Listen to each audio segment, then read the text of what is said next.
सुलभ नहीं है। तो जो चीज़ें हमारे पास है वो साधु संग है, हरि नाम है और जीव दया है। हरि जिसे कहते हैं ना, साधु सेवा और राम रुचि, और तीसरी चीज़ क्या है, जीव दया। तो इन 3 चीज़ों को हम अपनी ज़िंदगी में करते हैं तो वर्ण आश्रम धर्म जो है वो हमारा ऑलमोस्ट पूरा हो सकता है। महामुनि, मुनि जो भी होते हैं, महामुनि और मुनि में भी बड़ा फर्क होता है। हमने एक वर्ड यूज़ किया मुनि एंड महामुनि, इनकी सेवा हम करें। जो महामुनि होते हैं वो कौन होते हैं, जो घोषणानंदी होते हैं, वो भगवान का प्रचार करते हैं जा जाके। पहले ज़माने में ये होता था कि हिमालय पे जाके जो है वो लोग अपनी साधना तपस्या में बैठ जाते थे और ज्ञान के लिए मिलता ही नहीं था किसी को सुनने को। श्रीला प्रभुपाद जी जो है वो आचार्य हैं जो कि जा जाके देशों के अंदर उन्होंने ज्ञान जा के दिया है उन्होंने। क्योंकि वेद व्यास जी जो है वो बड़े परेशान थे कि जी ये तो हिमालय पे सारे संत महात्मा मुनि सब जितने भी होते हैं वो जाके बैठ के वहीं तपस्या करते हैं। जैसे मैं कहती हूँ कि भजनानंदी होते हैं, भजनानंदी का मतलब ये होता है मुनि कहलाते हैं। वो एक जगह जाके पहाड़ों वहाड़ों पे जाके सिर्फ अपना भजन करते हैं, वो जन कल्याण के लिए जो है वो काम नहीं करते हैं। जो महामुनि होते हैं वो जाके भगवान का नाम का, होली नेम का सबको जो है वो अमृत देते हैं। हरे कृष्णा महामंत्र की जय। हम एक दफ़ा फिर से जाप करेंगे, हरे कृष्णा कृष्णा कृष्णा हरे हरे, हरे राम राम राम हरे हरे।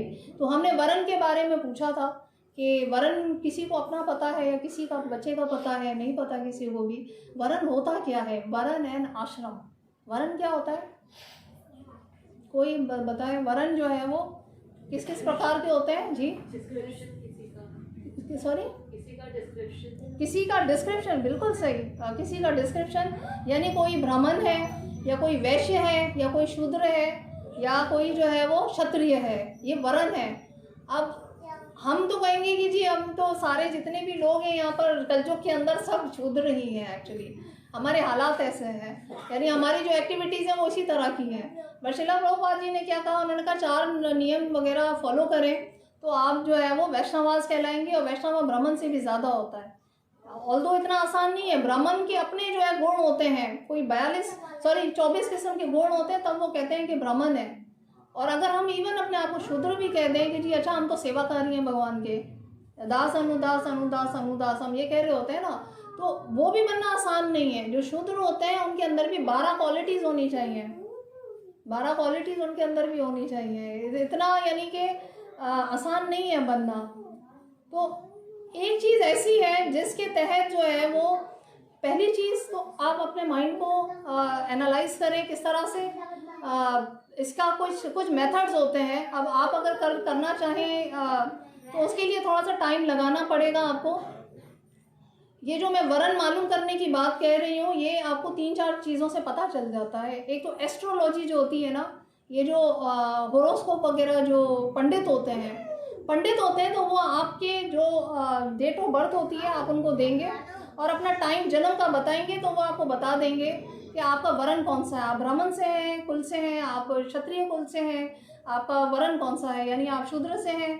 क्योंकि हमारे बहुत सारे ऐसे जन्म गुजरे हैं कि उसमें हम कुछ ना कुछ रहे ही रहे हैं। तो कभी हम भगवान के सेवाकारी होते हैं, कभी भगवान की सेवा में हम एज अ ब्राह्मण काम कर रहे होते हैं।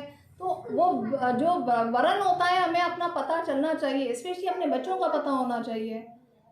आप समझ रहे हैं? उससे होगा क्या, अगर मुझे ये पता चल जाए कि मेरे अंदर क्षत्रिय वाला गुण ज़्यादा है तो मैं क्या करूँगी, मैं अपने इस स्किल को, इस पूरे गुण को मैं भगवान की सेवा में लगाऊंगी। मैं धर्म की प्रोटेक्शन के लिए काम करूँगी, मैं एज अ सिस्टम चलाने के लिए कोई पोजीशन के ऊपर काम करूँगी कि जी अच्छा हरे कृष्णा मूवमेंट के अंदर जो है वो